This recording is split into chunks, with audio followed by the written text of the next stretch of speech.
আল্লাহ তাআলা এই পৃথিবীতে তিনটা জায়গাকে সবচাইতে বেশি মর্যাদা দিয়েছেন। কয়টা জায়গা? এক নম্বর পবিত্র মক্কা শরীফ, যেখানে বাইতুল্লাহ রয়েছে।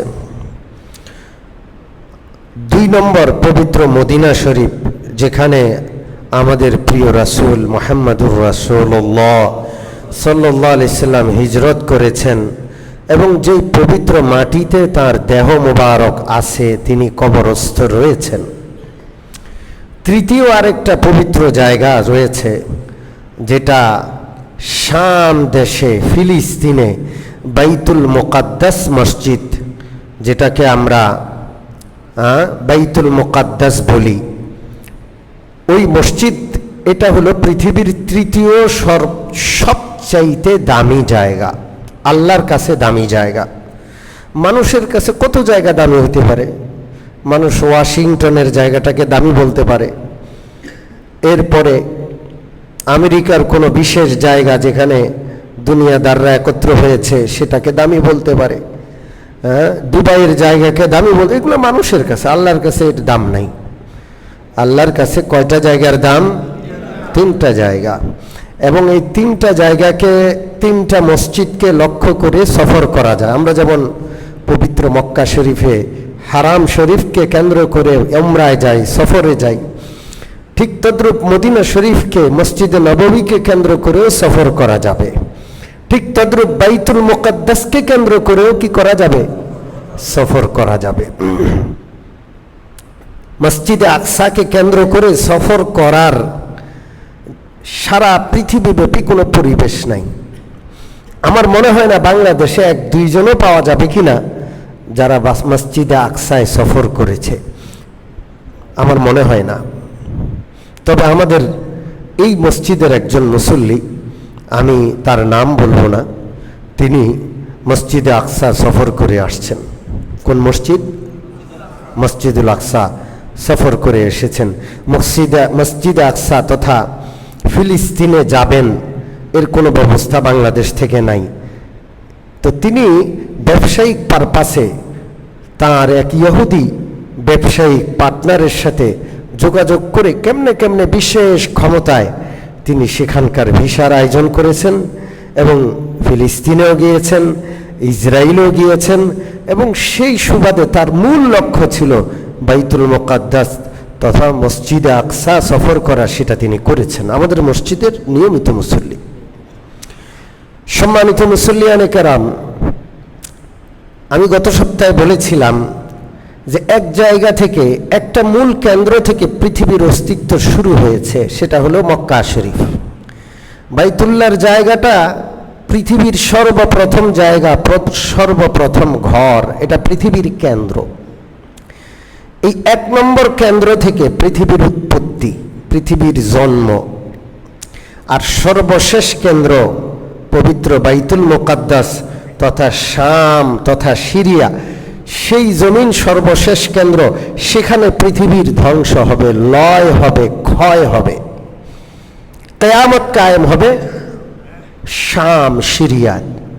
বরং সামনে যে কিয়ামতের ভয়াবহ আলামতগুলো আসছে, সবচেয়ে কঠিন এবং ভয়াবহ ঘটনাবহুল জায়গা হবে সিরিয়া। কোন দেশ হবে? সিরিয়ার আল্লাহ রসুলের ভাষায়, কোরআন তথা হাদিসের ভাষায় সিরিয়ার মূল নাম হইল শাম। কি নাম? জর্দান, সিরিয়া, ফিলিস্তিন, আরও কিছু জায়গা মিলে কোরআনে বর্ণিত যে শাম, সেই শামের এরিয়া।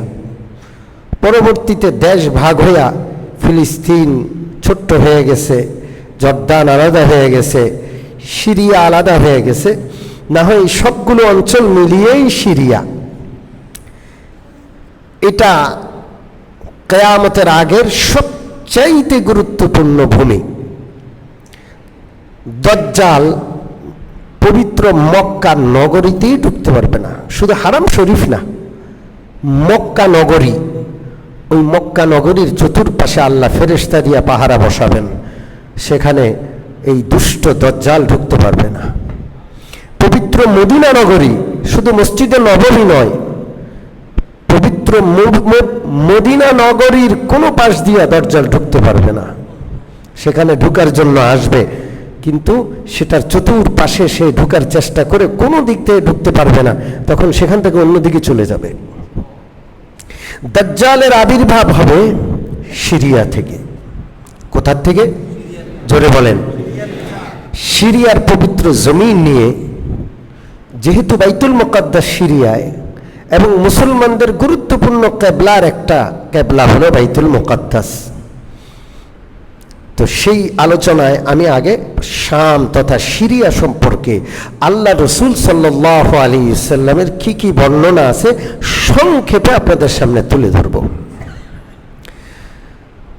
প্রথম কথা হলো, এই সিরিয়া অঞ্চলে, শাম অঞ্চলে বেশিরভাগ নবীর আগমন হয়েছে। বেশিরভাগ নবী কোন এলাকায় এসেছেন?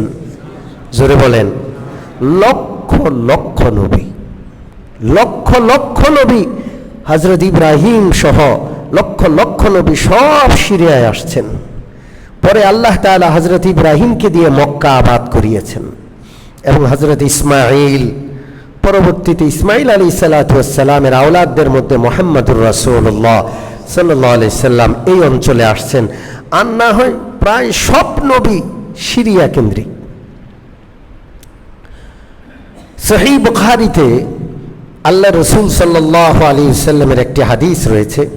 নবীজি বলেন, লা তাযালু তাইফাতুম মিন উম্মতি মানসুরিন লা ইয়াদুররুহুম মান খাযালাহুম। একটি দল কিয়ামত পর্যন্ত আমার উম্মতের, তারা আল্লাহর পক্ষ থেকে সাহায্য প্রাপ্ত হবে। কার পক্ষ থেকে? আল্লাহ তাদের স্বয়ং সাহায্য করবেন। সারা পৃথিবী তাদের বিপক্ষে গিয়েও তাদের কোনো ক্ষতি করতে পারবে না। হামাস একটা ছোট্ট দল, এটা একটা আঞ্চলিক। হামাস কিন্তু সারা বিশ্বে নাই, এটা আঞ্চলিক। শুধু ফিলিস্তিনের মুক্তির জন্য তারা আন্দোলন করে, একটা ছোট্ট দল।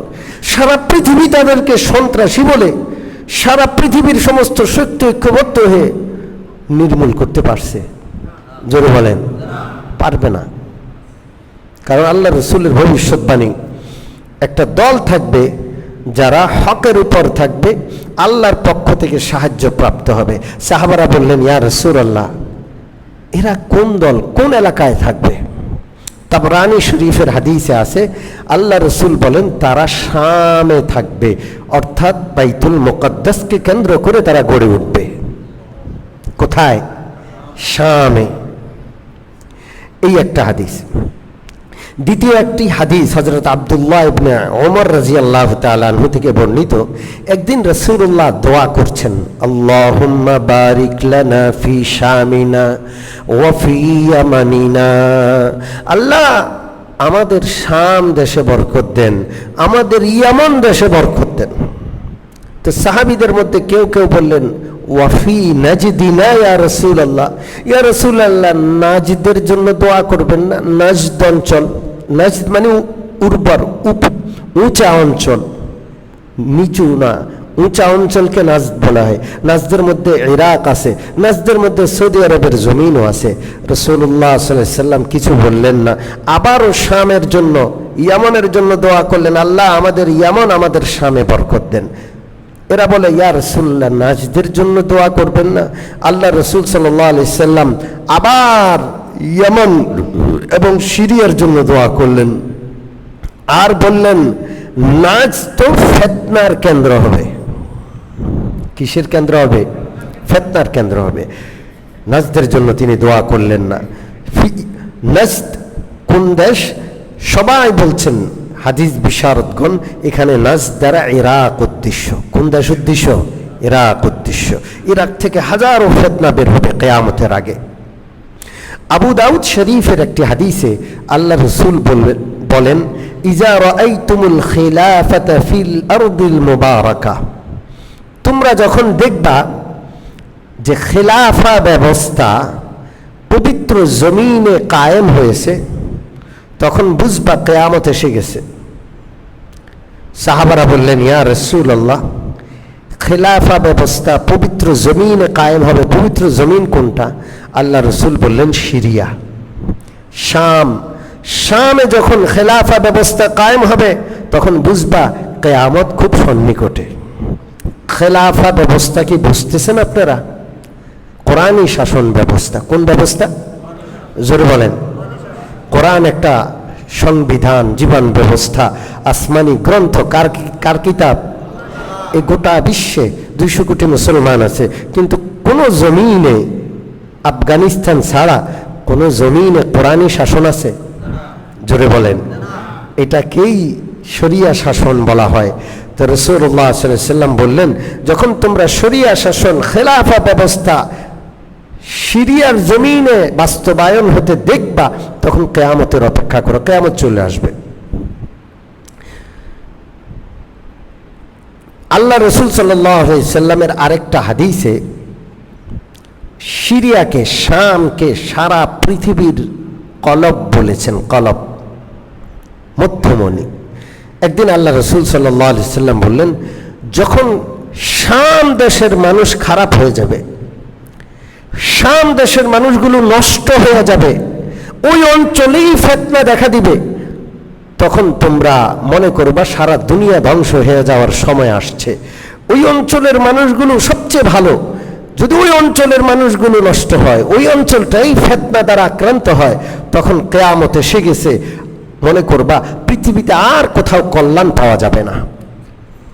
তাহলে শাম সারা পৃথিবীর কেন্দ্র হবে কিয়ামতের আগে। ইবনে মাজাহ শরীফের একটি হাদিসে হযরত আবু হুরায়রার বর্ণনা আছে। হযরত আবু হুরায়রা রাদিয়াল্লাহু তাআলা আনহু বলেন, প্রিয় নবী বলেন, কিয়ামতের আগে শাম দেশে একদল নও মুসলিমের আবির্ভাব হবে। যারা সাধারণ মুসলমান, তারা শরীয়তের জন্য যতটা দরদ রাখে, গতানুগতিক মুসলমান, আমরা জন্মসূত্রে মুসলমান, আমরা যতটা শরীয়তকে ধারণ করি, একটা লোক বহু কোরবানি করে, বহু ত্যাগ করে, বহু নির্যাতন উপেক্ষা করে ইসলাম পাইছে, তার কাছে ইসলামের কদর অনেক বেশি। তো রাসূলুল্লাহ বলেন, সিরিয়ায় যখন দেখবা নও মুসলিমদের একটা বিশাল দল কিয়ামতের আগে আবির্ভাব হবে, তারা দ্বীনের জন্য জিহাদ করবে। কিসের জন্য? এবং তারা অত্যাধুনিক অস্ত্র শস্ত্রে সজ্জিত হবে। কি হবে? সুসজ্জিত হবে। এটা কিয়ামতের আগের রাসূলুল্লাহ এটা বলে গেছেন। এরপর আসেন আরেকটি হাদিস আছে। আল্লাহ রসুল বলেন, হাজারা মউত নামক একটা এলাকা, সেখান থেকে একটা আগুন বের হবে। আগুন, বিশাল বড় অগ্নেয়গিরি বের হবে, যে মানুষকে জ্বালিয়ে ফেলবে, মানুষ দিক বিদিক ছুটাছুটি করবে। তখন রাসূলুল্লাহ সাল্লাল্লাহু আলাইহি ওয়াসাল্লাম বললেন যে, তোমাদের যদি সম্ভব হয় তখন তোমরা সিরিয়ায় চলে যাবা, কারণ ওই ভূমিটাকে আল্লাহ তাআলা আগুনের এই বিশাল আযাব থেকে রক্ষা করবেন। কাছাকাছি আরেকটা হাদিস, কিয়ামতের আগে বিশ্বের চতুর্দিক থেকে আগুন বের হবে এবং সারা বিশ্বের মানুষগুলোকে আগুনে তাড়া করবে। কি করবে? ধাওয়া করবে, তাড়া করবে। সারা বিশ্বের মানুষগুলো শুধু ঊর্ধ্বশ্বাসে সামনের দিকে দৌড়াতে থাকবে, পিছনে আগুন, শুধু সামনে ছাড়া আর কোথাও যাওয়ার জায়গা নাই। কোটি কোটি মানুষ সামনের দিকে ঊর্ধ্বশ্বাসে দৌড়াবে। দৌড়াইতে দৌড়াইতে হাদিসে আছে, মানুষ ক্লান্ত হবে, মানুষ থেমে যাবে, আগুনও থেমে যাবে। আবার ভোর হবে, ঘুমিয়ে যখন ক্লান্তি শেষ হবে, জাগ্রত হবে, আবার আগুন ধেয়ে আসবে, আবার মানুষগুলো ঊর্ধ্বশ্বাসে দৌড়াতে থাকবে। সারা পৃথিবীর মানুষগুলোকে চতুর্দিক থেকে আগুন ধাওয়া করতে করতে করতে শাম দেশের জমিনে একত্র করবে। সেখানে কিয়ামত কায়েম হবে। কোথায় কিয়ামত কায়েম হবে? জোরে বলেন। শাম দেশে।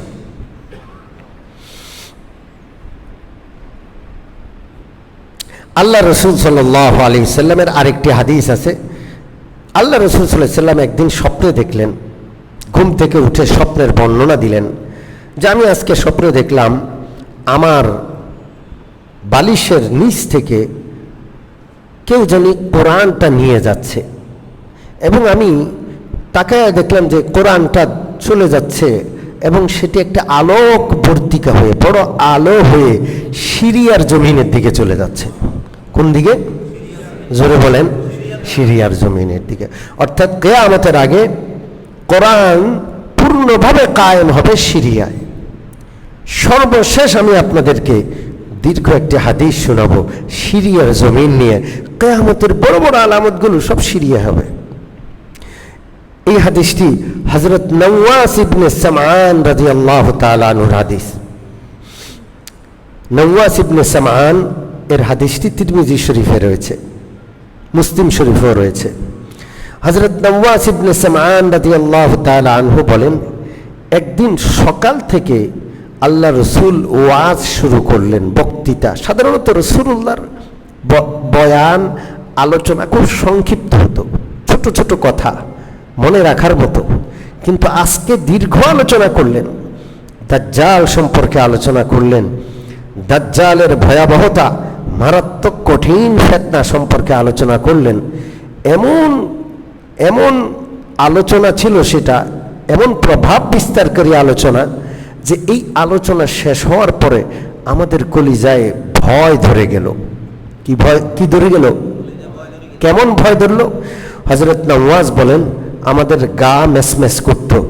আমরা রাতের বেলায় ঘর থেকে ভয়ে বাইরে হইতাম না, মনে করতাম যে বের হইলে দাজ্জালে ধরবে। খেজুর গাছের আড়ালে দাজ্জাল লুকায় আছে, মনে হয় যে দাজ্জাল আমাদেরকে ধেয়ে আসছে, ধরবে। বাচ্চাদেরকে ভূতের গল্প শোনাইলে ভয় পেয়ে যায় না? কথা কয় না। কেমন ভয় পায়? এত ভয় পায় যে ঘরের ভিতরে তখন ভয় পায়, এক রুম থেকে আরেক রুমে যায় না, মনে হয় যে ওখানে ভূত আছে। বাথরুমে একা একা যায় না, মনে হয় যে ওখানে ভূত আছে। এরকম ভয় পায় কি পায় না? পায়। ঠিক আল্লাহ রসুলের সেই আলোচনাটা এত প্রভাব বিস্তারকারী ছিল। নওয়াস ইবনে সামআন বলেন, আমরা ভয়ে একেবারে সন্ত্রস্ত হয়ে গেলাম, মনে হচ্ছে যে খেজুর গাছের আলে বুঝি দাজ্জাল আছে। আল্লাহ রসুল সাল্লাল্লাহু আলাইহি সাল্লাম আমাদের এই ভয়ের বিষয়টা উপলব্ধি করলেন। পরের দিন রাসূলুল্লাহ বললেন, আচ্ছা, আমি তোমাদেরকে গতকাল যা আলোচনা করেছি তোমরা কি সেটা বুঝেছ? সাহাবারা বললেন, ইয়া রাসূলুল্লাহ, খুব বুঝেছি। আমাদের কাছে আপনার আলোচনা দ্বারা মনে হচ্ছে দাজ্জাল খুব হীন, খুব নীচ, খুব নিকৃষ্ট একটা লোক হবে। তার তুচ্ছতা আমরা বুঝলাম, কিন্তু তার ফিতনা, এর ভয়াবহতা, সে সারা পৃথিবীকে গ্রাস করবে। তার কথায় বৃষ্টি হয়ে যাবে, তার কথায় জমিন থেকে ফল উৎপন্ন হবে, ফসল উৎপন্ন হবে, তার ডাকে মৃত ব্যক্তি কবরের ভিতর থেকে জীবিত হয়ে বের হবে। এই মারাত্মক ভীতিকর কথা শুনে আমাদের এমন ভয় ধরেছে, আমাদের মনে হচ্ছে যে খেজুর গাছের আড়ালে বুঝি দাজ্জাল আছে, আমরা ভয় তো ঘর থেকে বের হই না। তখন আল্লাহ রসুল সাল্লাল্লাহু আলাইহি ওয়াসাল্লাম বললেন, এত ভয় পেও না, আমি এখনো জীবিত আছি, আলহামদুলিল্লাহ। যদি দাজ্জাল এসে যায় তো আমি ইনশাআল্লাহ স্বয়ং দাজ্জালের সাথে যুদ্ধ করব, মোকাবেলা করব। আর আমার পরে যদি দাজ্জাল আসে, ইমানদারদের খুব ভয় পাওয়ার দরকার নেই, মনে সাহস রাখবা। সূরা কাহাফের প্রথম কিছু আয়াত তেলাওয়াত করবা। আল্লাহ তাআলা যে ব্যক্তি আয়াতগুলো তেলাওয়াত করবে তাকে দাজ্জালের ফিতনা থেকে আল্লাহ বাঁচিয়ে দিবেন। কোন সূরা? জোরে বলেন, মনে থাকবে ইনশাআল্লাহ। এরপর রাসূলুল্লাহ সাল্লাল্লাহু আলাইহি সাল্লাম বললেন, দাজ্জাল শাম এবং ইয়ামনের মধ্যবর্তী একটা জায়গা থেকে আবির্ভাব হবে। তার কোত্থেকে আবির্ভাব হবে? শাম এবং ইয়ামনের মাঝখানের একটা জায়গা থেকে আবির্ভাব হবে তার। সে মক্কায় আসতে চাইবে, ঢুকতে পারবে না, আল্লাহ ফেরেশতাদেরকে পাহারায় রাখবেন। মদিনায় ঢুকতে চাইবে, ঢুকতে পারবে না, আল্লাহ ফেরেশতা দিয়ে পাহারা দিবেন। শুধুমাত্র বাইতুল মুকাদ্দাসের মসজিদটায় ঢুকতে পারবে না, কিন্তু শামে তার রাজত্ব হবে। রাজত্ব হবে কোথায়? শামে।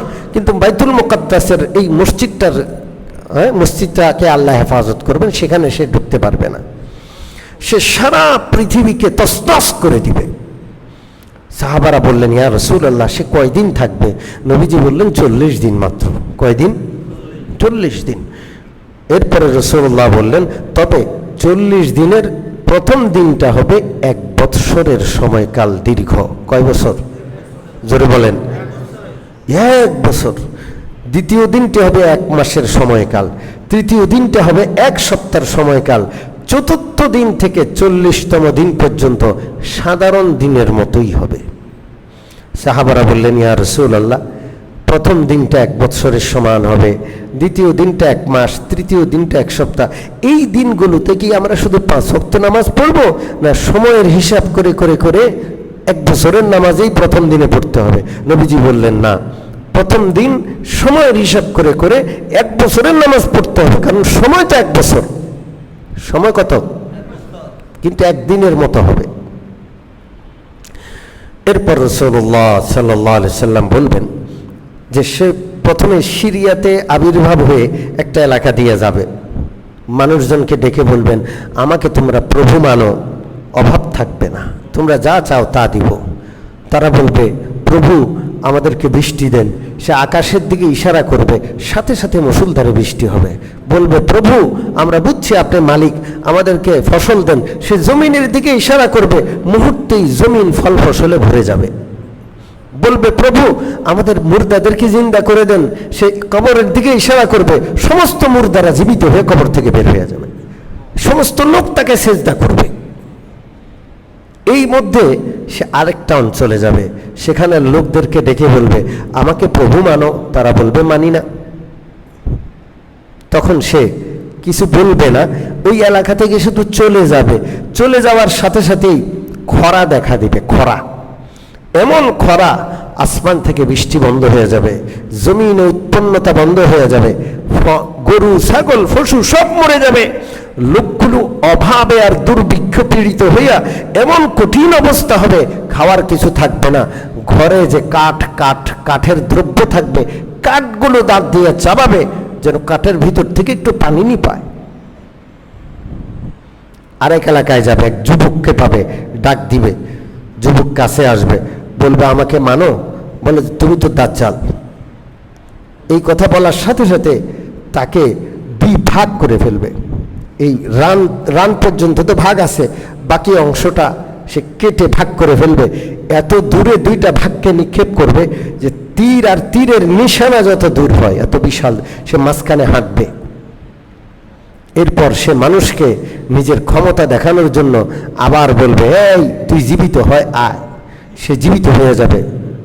দ্বিখণ্ডিত অবস্থায় ছিল, 2টা খণ্ড একত্র হইয়া জীবিত হয়ে সে দাজ্জালের সামনে আসবে। দাজ্জাল বলবে, তোকে মারলাম, আবার জীবন দিলাম, এখন কি আমাকে প্রভু মানুষ? তো বলল যে, আগে যতটা তোরে দাজ্জাল মানতাম, এখন আরো বিশ্বাস হয়ে গেছে, তুই তো খাঁটি দাজ্জাল। এরপর দাজ্জাল তাকে আক্রমণ করার চেষ্টা করবে। দ্বিতীয়বার আর তাকে আক্রমণ করে কুলাতে পারবে না। ওই লোকটাকে আল্লাহ হেফাজত করবেন। এইভাবে গোটা বিশ্বে তসতস করে ফেলবে। রাসূলুল্লাহকে সাহাবারা বললেন, ইয়া রাসূলুল্লাহ, দাজ্জাল সারা বিশ্বে মাত্র 40 দিনে ভ্রমণ করবে কিভাবে? নবীজি বলবেন, বাতাসের যে গতি হয়, মেঘমালার যে গতি হয়, এর চেয়ে বেশি তার গতি হবে, দ্রুততা হবে। যখন সারা পৃথিবী তসতস করে ফেলবে, তখন আল্লাহ তাআলা দাজ্জালের মোকাবেলার জন্য হযরত ঈসা আলাইহিস সালামকে পাঠাবেন।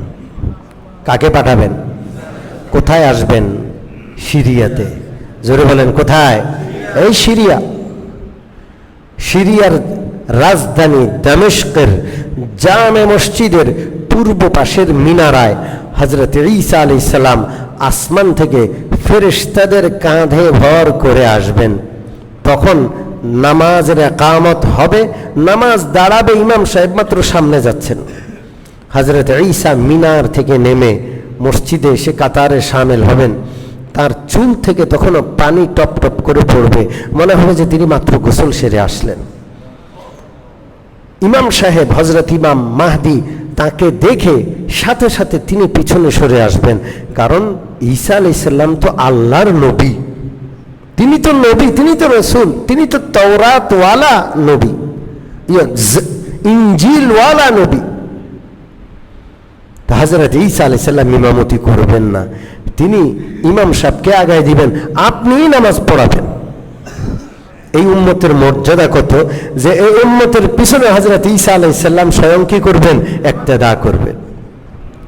ঈসা আলাইহিস সালাম আসার পর সমস্ত মুসলমান খাঁটি ঈমানদার যারা দাজ্জালের ফিতনায় পা দেয় নাই তারা সবাই একসাথ হবে। হযরত ঈসা আলাইহিস সালাম যুদ্ধ করা লাগবে না, আল্লাহ এমন অলৌকিক ক্ষমতা দিয়ে পাঠাবেন যে তার নিঃশ্বাসের সাথে সাথে কাফেররা মরে যাবে। তার নিঃশ্বাস কত দূর যাবে, তার দৃষ্টি, একজন মানুষ তাকাইলে যদ্দূর দৃষ্টি যায়, হযরত ঈসার নিঃশ্বাসের বাতাস অত দূরে পর্যন্ত যাবে এবং কাফের ইহুদি যারা থাকবে সব মরেই যাবে। হযরত ঈসা আলাইহিস সালাম তখন দাজ্জালকে ধাওয়া করবেন এবং বাইতুল মুকাদ্দাসের খুব কাছে বাবুল লুদ হাদিসে একটা এলাকার নাম আছে, সেই এলাকায় গিয়ে তাকে ধরবেন এবং তাকে হযরত ঈসা নিজ হাতে হত্যা করবেন।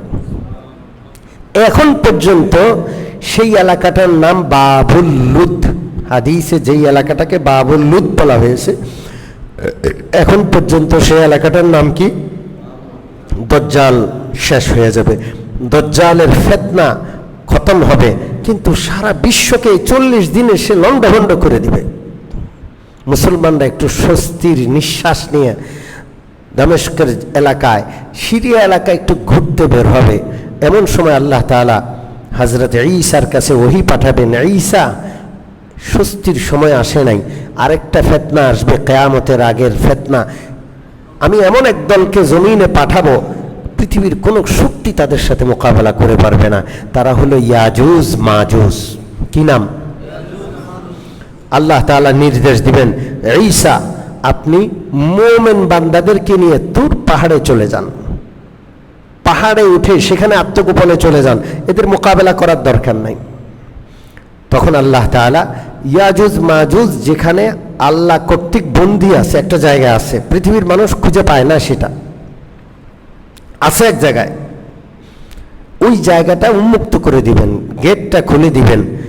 ইয়াজুজ মাজুজ সারা পৃথিবীতে এমন ভাবে আসবে, পাহাড়ের উপর থেকে যদি কেউ স্লিপ খেয়ে নিচে পড়ে, যত দ্রুত মিন কুল্লি হাদাবিন ইয়ানসিলুন, কোরআনে আছে হাত্তা ইযা ফুতিহাত ইয়াজুজ ওয়া মাজুজ ওয়া হুম মিন কুল্লি হাদাবিন ইয়ানসিলুন, সূরাতুল আম্বিয়াতে আছে।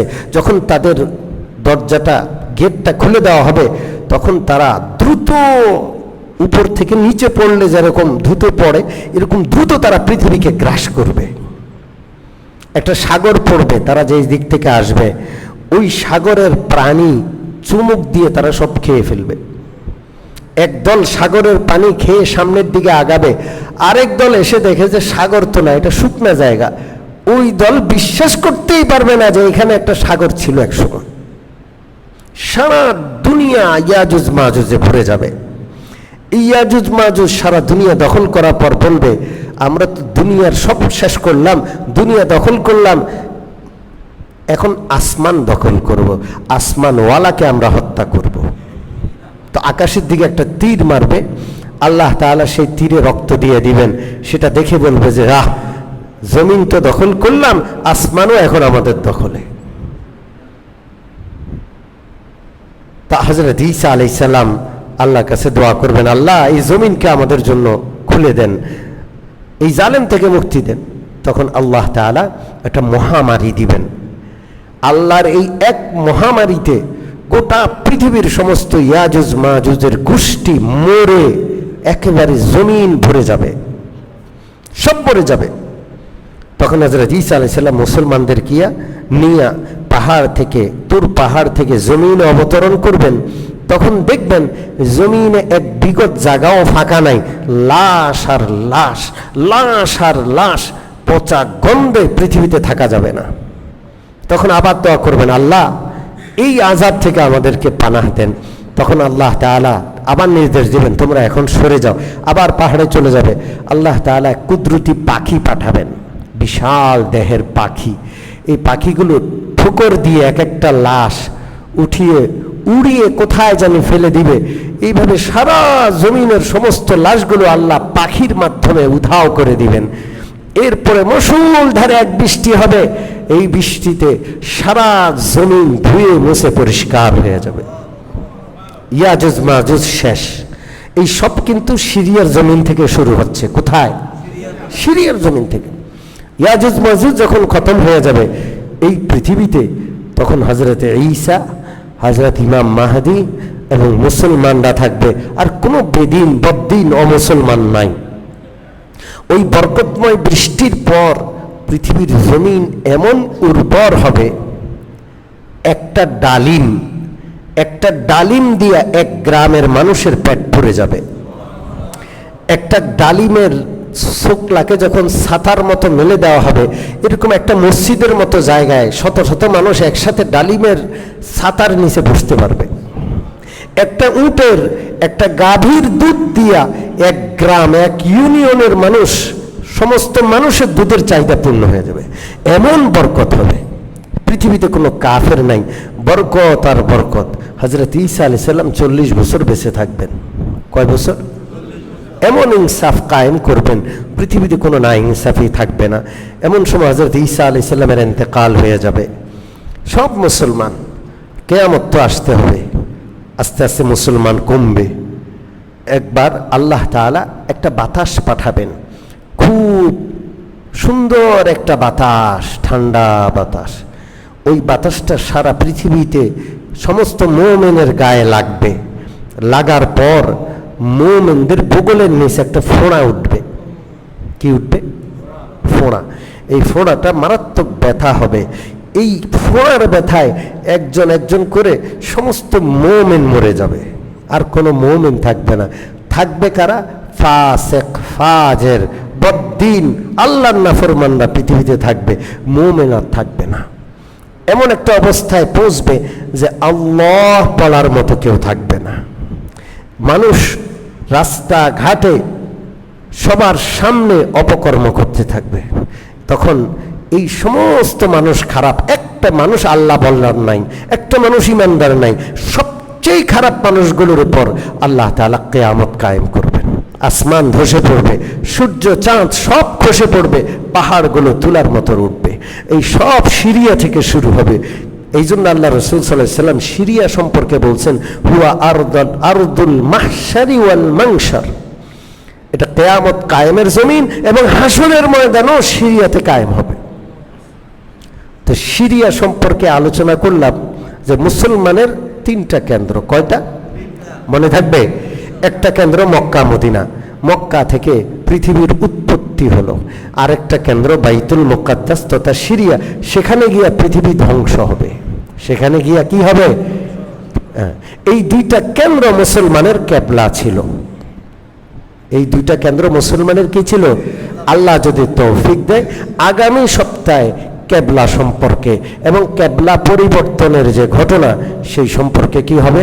আলোচনা হবে। সেই পর্যন্ত আল্লাহ আমাদেরকে ভালো রাখেন, সুস্থ রাখেন। আমিন। ওয়া আখিরু দাওয়ানা আনিল